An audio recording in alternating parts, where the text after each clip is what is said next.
1998 నుండి 2024, అదేవిధంగా 2027, అదేవిధంగా 2013 వరకు గ్రూప్ 2 నోటిఫికేషన్స్లల్లో చాలా ఛామింగ్ పోస్ట్ అంటే ACTO assistant commercial tax officer.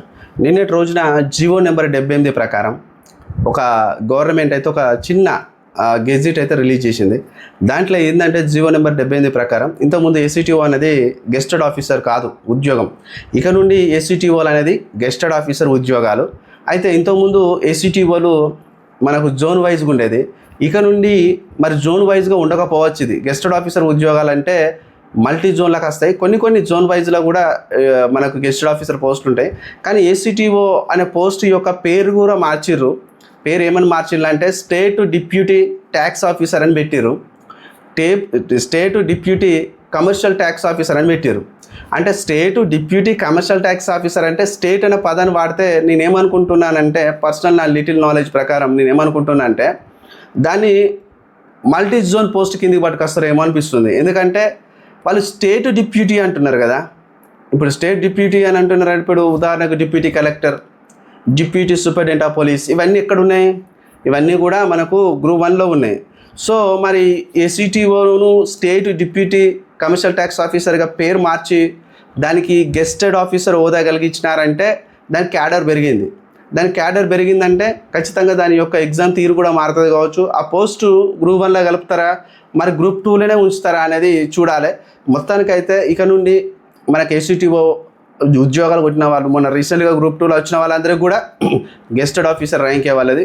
గెస్టెడ్ officer rank అంటే వాళ్ళకు అటెస్టేషన్ ఉంటాయి కదా సర్టిఫికెట్స్ పైన, వాళ్ళకు గ్రీన్ ఇంక్ వస్తుంది, వాళ్ళ అధికార పరిధి పెరుగుతుంది, వాళ్ళకు ఒక ఆఫీసర్ క్యాడర్ అనేది విస్తృతంగా ఉంటుంది. సో ఇక నుంచి ఆ పోస్ట్కి అయితే అంత ప్రాముఖ్యత అయితే ఉండబోతుంది. సో మనకు గ్రూప్ 2లో కూడా రానున్న గ్రూప్ 2లో కూడా మరి ఈ యొక్క state deputy commercial officer tax పోస్టులు ఉంటాయా, మరి లేకపోతే దాన్ని గ్రూప్ 1లో కలుపుతారా అనేది చూద్దాం. మొత్తానికైతే ప్రభుత్వం కొన్ని పోస్టులల్లో కొన్ని మార్పులు అయితే తీసుకొస్తుంది.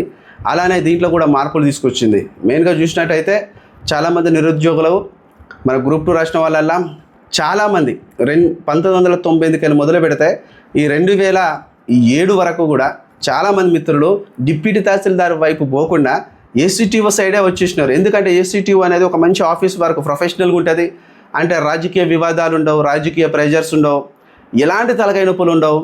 చాలా చక్కగా ఆఫీస్లో నీట్గా వర్క్ చేసుకొని టైం టు టైము కంప్లీట్ అయిపోయిన తర్వాత వెళ్ళి ఫ్యామిలీతో గడపచ్చు. అదే ఇప్పుడు డీటీలు, తహసీల్దార్ పోస్టులు కావచ్చు, ఇవన్నీ కూడా రాజకీయంగా ముడిపడి ఉంటాయి. ఒక ఎమ్మెల్యే వచ్చినా కూడా వాళ్ళు మీటింగ్ పెట్టినా కూడా వీళ్ళు అటెండ్ అవ్వాల్సి ఉంటుంది. కాబట్టి ఎలాంటి ప్రెజర్స్ లేకుండా, ఎలాంటి రాజకీయ ఒత్తులు లేకుండా చాలా పర్సనల్గా లైఫ్ను లీడ్ చేసుకుంటూ చాలా పీస్ఫుల్గా ఉద్యోగం చేసుకుంటూ ఉన్న పోస్ట్ ఏదంటే ఈ ఏసీటీఓ అనేది ఉండేది. ఇప్పుడు దాన్ని డిప్యూటీ స్టేట్ కమర్షియల్ ట్యాక్స్ ఆఫీసర్గా ఉద్యోగ పేరు మార్చారు. దాని హోదా కూడా గెస్టెడ్ ఆఫీసర్కి చేసినారు. ఇది మంచి పరిమాణమే నిజంగా చెప్పాలంటే. ఇది చాలామందికి అంటే చాలామందికి సంతోషపడే అవకాశం ఇది అలా జాబ్ చేసే వాళ్ళకి. ఓకే, వీడియో నచ్చినట్లయితే లైక్ చేయండి, కామెంట్ చేయండి, సబ్స్క్రైబ్ చేయడం మాత్రం మర్చిపోండి. సైనింగ్ ఆఫ్ మీ చిలక ప్రశాంత్.